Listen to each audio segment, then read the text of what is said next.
Here, maybe we could remodel the foyer or something, so I kind of. No, okay. So, yeah, I am dressed up to do some carpentry work. And we'll see if anyone figures out what the theme is. But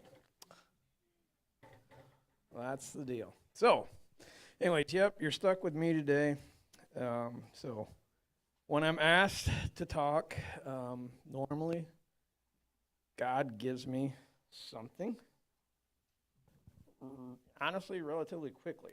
It doesn't mean I have it all worked out, but He usually gives me a topic pretty quickly. And so God did give me a topic very quickly. And so I worked on it for a little bit and basically kind of pounded out. And probably I don't know, after working on it for a couple days, I was like, that's too short, because I just had like 2 scriptures, and I was like, oh, that's not going to work.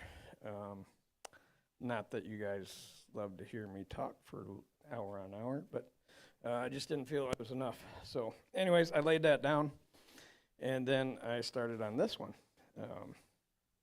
And so this one is not anywhere near done, and I've got 14 pages. And then, lo and behold, about, I don't know, 10 days ago or so, when I was sleeping, God usually talks to me when I'm sleeping a lot. He's like, in the middle of the night, he's like, no, I gave you what you're supposed to talk about. So I thought, well, I'm supposed to just spend 5 minutes on this topic, and then I can go back to the other one and finish that one up. Well, anyways, so I started working back on my original topic, and then found a lot more to it. And so it's a much more expanded version. So here we go. Well, as you can see, the topic is "You Fool," and then a big question mark on that. All right. So, and there's a couple of errors. I believe we just have Matthew chapter 5, I believe it's 22 through 23, not 21 through 23 as in your notes, but we'll start with that one. And this is the NIV version. You have heard that it was said to the people long ago, and I might say this is Jesus speaking. It's part of the Sermon on the Mount. Anyways, I'll start over again. You have heard that it was said to the people long ago, you shall not murder, and anyone who murders will be subject to judgment. But I tell you that anyone who's angry with a brother or sister will be subject to judgment. Again, anyone who says to a brother or sister, Raka, is answerable to the court, and anyone who says, you fool, will be in danger of the fire of hell. Now, we don't hear a lot of people calling other people Raka. Okay? So, what's that mean? What's he talking about here? Well, in a lot of the translations of the Bible, Raka is not translated. However, in some versions, it is. Okay. Raka is an Aramaic word meaning fool, idiot, good for nothing, empty-headed, worthless. Okay. So I've got some other versions of just Matthew 5:22. Here we'll go through those. In the Amplified it says, but I say to you that everyone who continues to be angry with his brothers or harbors malice against him shall be guilty before the court, and whoever speaks contemptuously and insultingly to his brother, Raka, you empty-headed idiot, shall be guilty before the Supreme Court, the Sanhedrin, and whoever says, you fool, shall be in danger of the fiery hell. Another version, Common English Bible. But I say to you that everyone who is angry with their brother or sister will be in danger of judgment. If they say to their brother or sister, you idiot, they will be in danger of being condemned by the governing council. And if they say, you fool, they will be in danger of fiery hell. Here's another version, the Complete Jewish Bible. But I tell you that anyone who nurses anger against his brother will be subject to judgment, and whoever calls his brother you good for nothing will be brought before the Sanhedrin. That whoever says fool incurs the penalty of burning in the fire of Gehenna. Here's the Darby version. But I say unto you that everyone that is lightly angry with his brother shall be subject to the judgment. But whoever shall say to his brother, Raka, shall be subject to be called before the Sanhedrin. But whosoever shall say fool shall be subject to the penalty of hellfire. One last version. This is from the Holman Christian Standard Bible. This one's interesting, I think. But I tell you, everyone who is angry with his brother will be subject to judgment. And whoever says to his brother, fool, not Raka, fool, will be subject to the Sanhedrin. But whoever says, you moron, will be subject to hellfire. Why are all these differences in translation? Why is Raka translated in some Bibles and not in others? Well, usually when a word is not translated, it is because the translators feel that they can't translate it properly. Okay, let's turn down the lights. And can I grab the lights, please?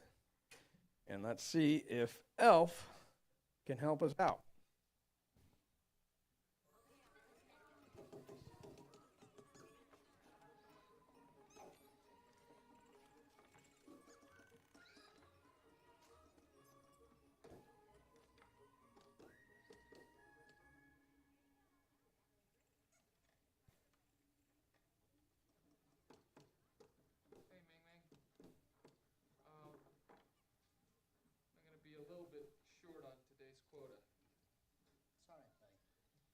How many etch-a-sketches did you get finished? Come on, buddy, how many? I made 85. 85?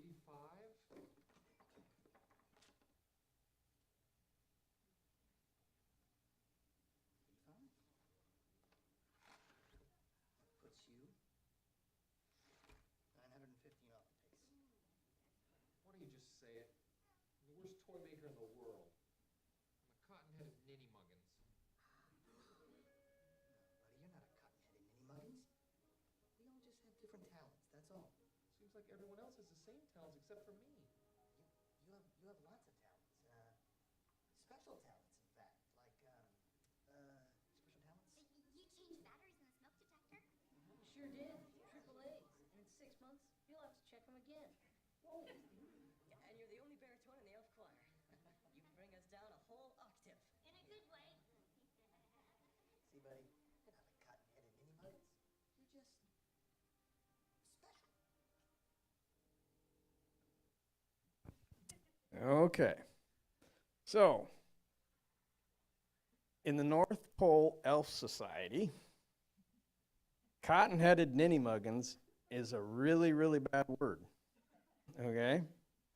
So, did you see when he said that, everyone just was like, okay? Well, in Hebrew culture, during the time of Jesus' earthly ministry, Raka was a really bad word. And if you were to call somebody that, you could be brought up on charges and be judged by the Sanhedrin. The Sanhedrin was the supreme, kind of like the Supreme Court or the Supreme Council and tribunal of the Jews at that time. It was headed by a high priest and had religious, civil, and criminal jurisdiction.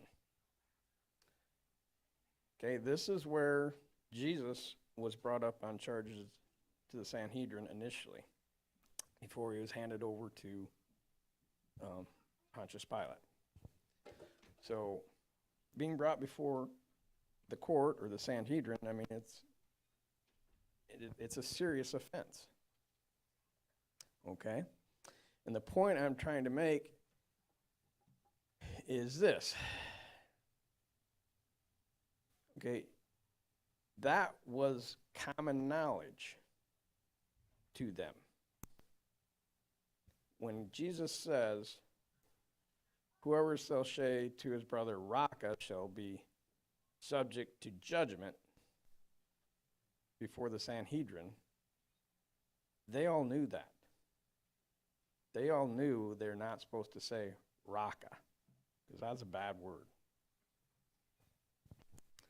Okay? But what they didn't know is what he says next.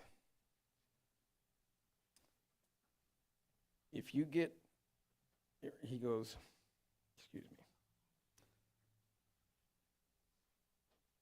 So the other thing I'd like to say is, so when he says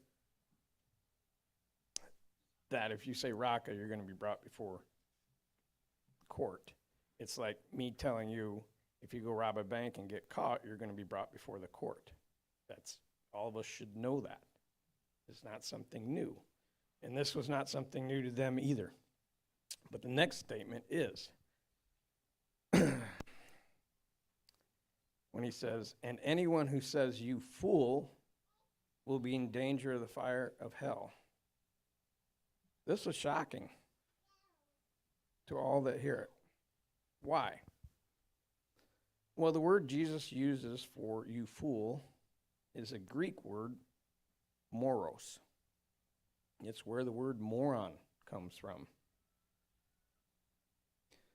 So, basically, moros, the Greek word for fool, and raka have similar meanings. They both can be translated as fool. And in fact, in the Holman Christian Standard, it translates raka as fool. So, what he's saying is, just because you used a different word that's not considered a bad word in this society, but you're literally saying the same thing, doesn't mean you might not be brought up by the council or get forced to be judged by the Sanhedrin, but you're going to be judged for eternity. Okay? Thanks. So, but that was 2,000 years ago, give or take. So, grab the lights again, please, Joe. Let's see how our modern society is doing.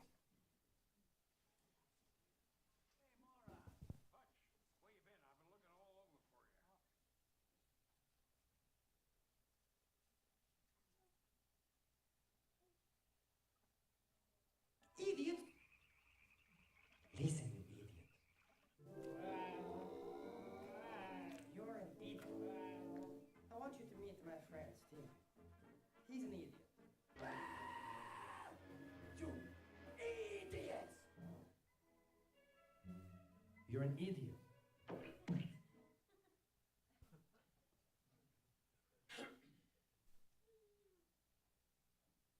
Samuel, you are such an idiot. Stop acting like an idiot. Idiot? You would be the smartest idiot in the whole world. You're the idiot. Don't be an idiot. Changed my life. Would an idiot do that?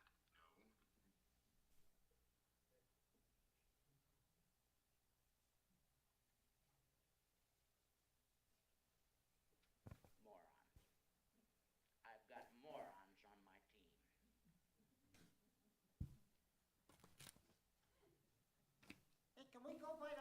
place. I want to test drive that new hybrid. You are a hybrid. Half idiot, half moron. Whoa! Where did that come from? Whoa!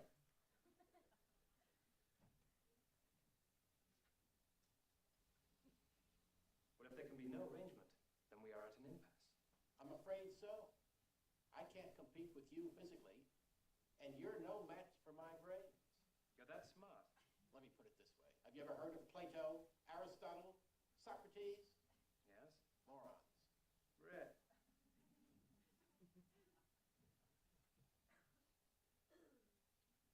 Just say one thing about Alvin Bragg, who made a fool of himself yesterday, as far as I'm concerned.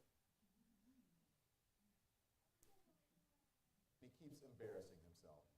Rand Paul, stop it. You look like an idiot. Look.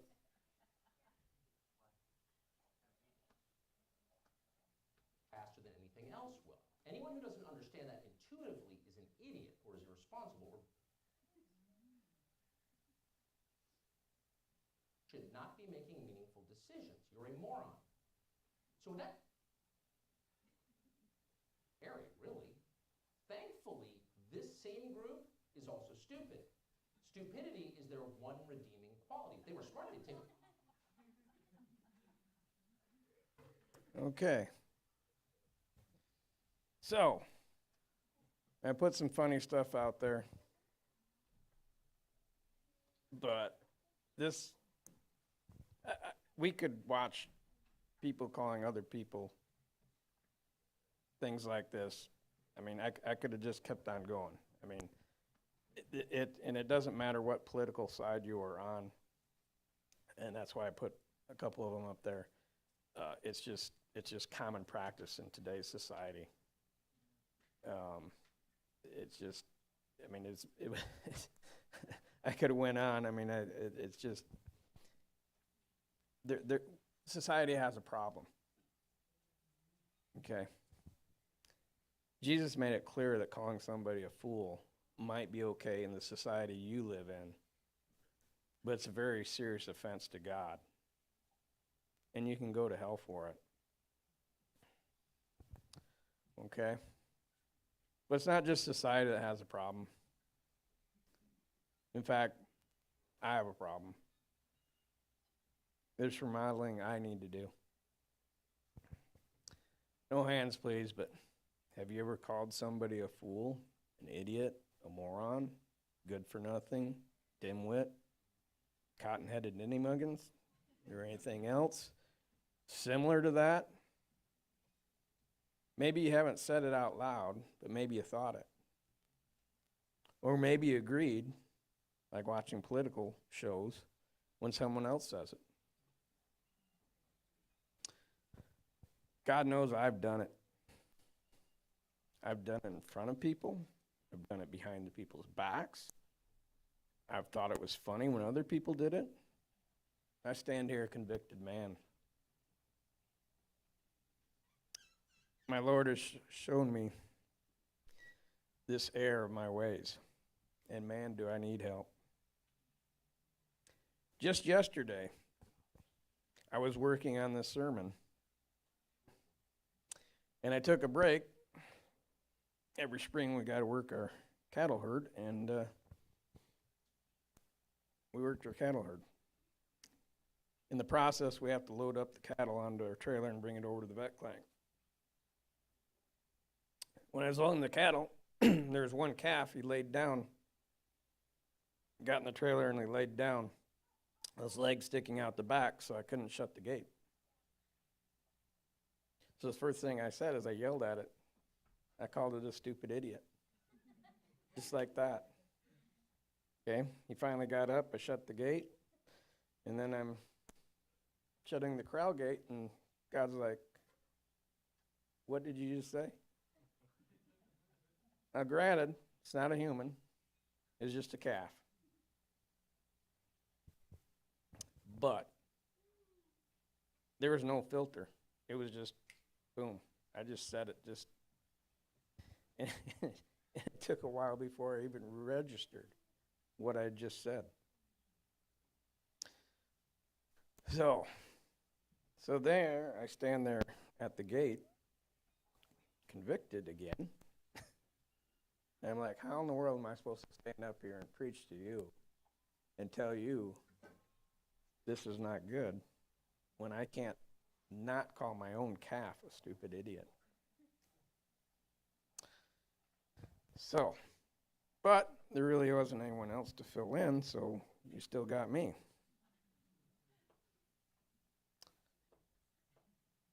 But, you know, Satan, of course, said, man, you stand up here and preach, you hypocrite. Well, he's right.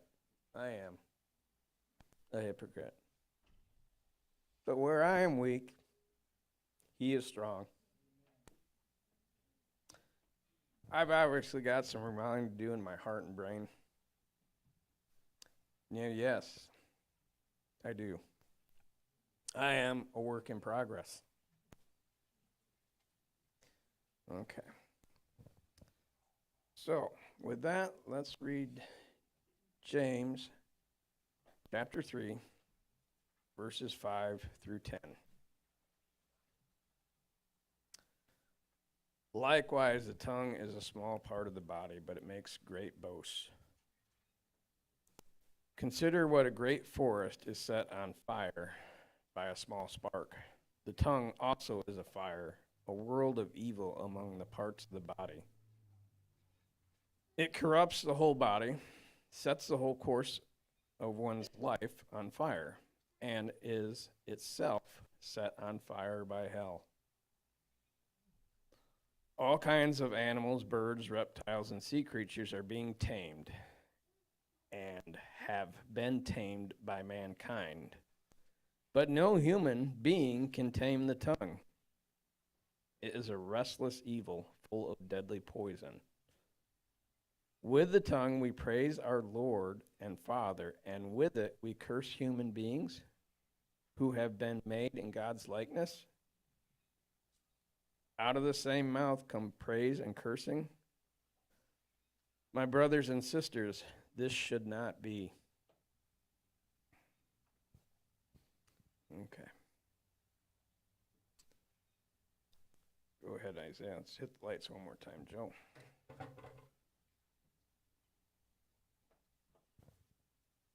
So what are you? I think we're here. Yeah. Oh. Excuse me. I'm sorry. I think you may be in our seats. No, I don't think so. Can we take a look at your ticket? Sure. Yep. Yeah. See, this says D13, and Oh, well, I thought that, You thought, huh? Yeah, well, that didn't really work out too well for it, did you, idiot? What are you, a moron? Huh? It says D13, okay? Look, you're surrounded by even numbers. Does that give you some clue? the usher told him. Well, the usher must be right. What with all the training they go through? Get out! Here. Hey, man, you want the aisle? no, I'm good.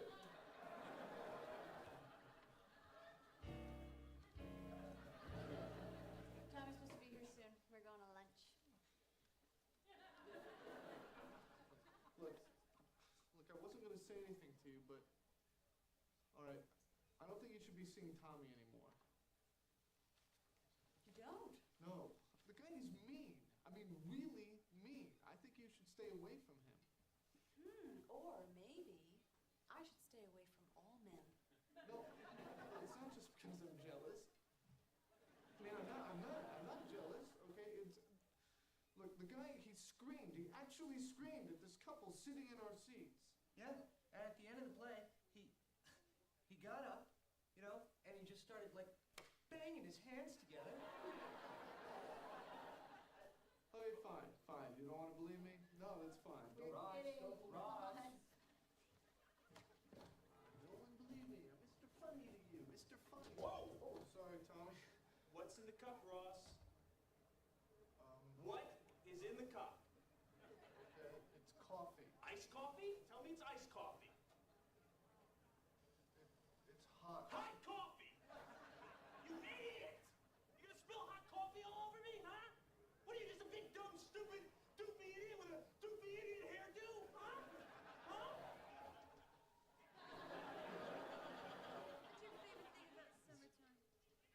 going to the beach when it stays light, real late? Hey, Tommy! Say, what's your favorite thing about summer? I don't know. Probably the smell of freshly cut grass. oh, that's a good one. Okay. So yeah. That scene is called Tommy Two-Face.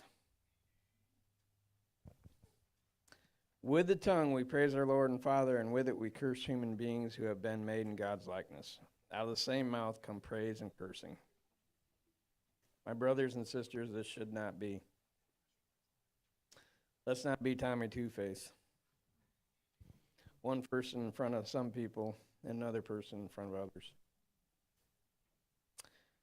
Yeah, I think it's super important not to say some things out loud that come into our mind. But God also tells us not to just clean the outside of the cup, but clean the inside of the cup. Let's read Matthew chapter 23, verse 23 through 28.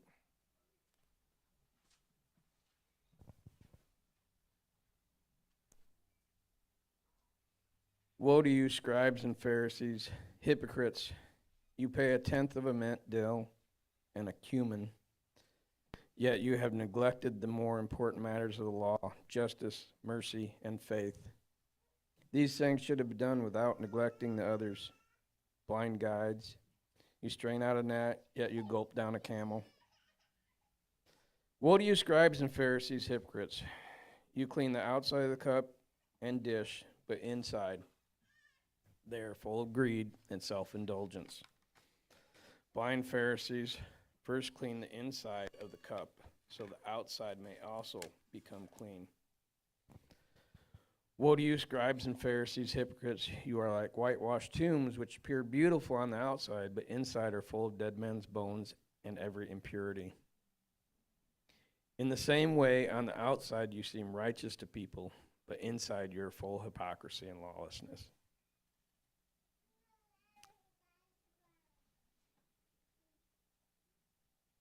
I believe if we're just if we're thinking that people are fools or morons or whatever,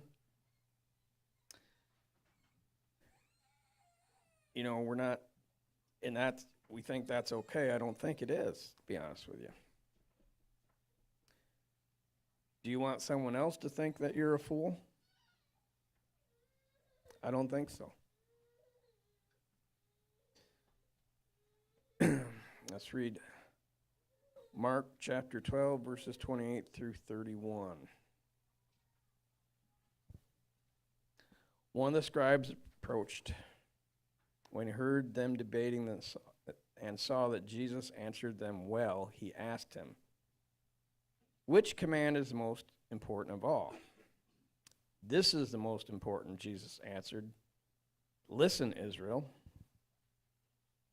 The Lord our God, the Lord is one. Love the Lord your God with all your heart, with all your soul, with all your mind, and with all your strength. The second is love your neighbor as yourself. There is no other command greater than these." Remember, when we speak to people or about people or even think about people, are we loving them like ourselves? Are we treating them like they were made in God's image?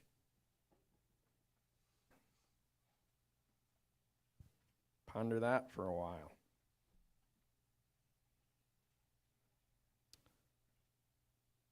Okay.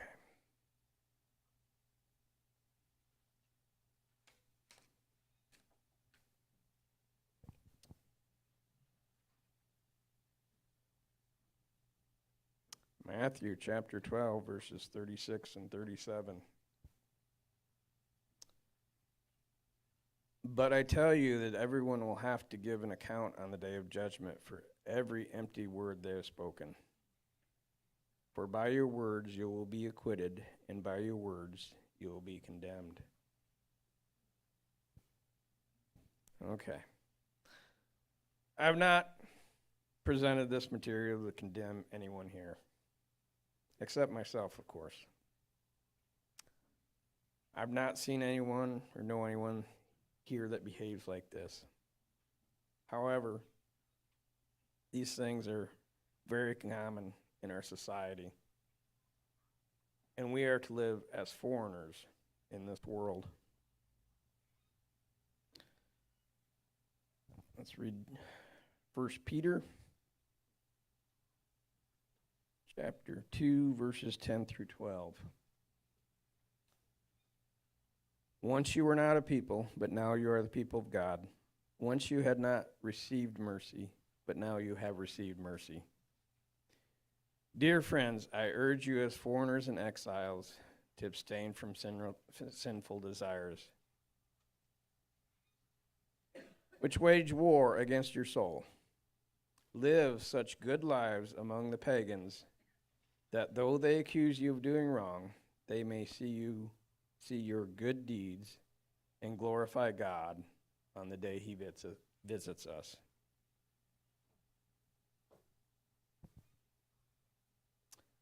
Last chapter here, Thessalonians 5:11.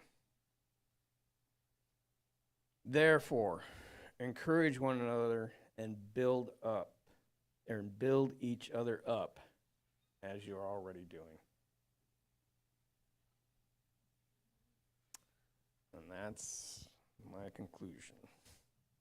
Still a little short, but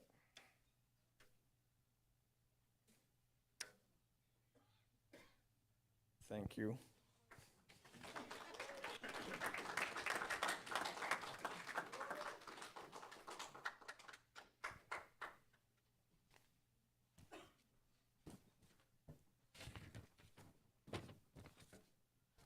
You're dismissed, I'm sorry.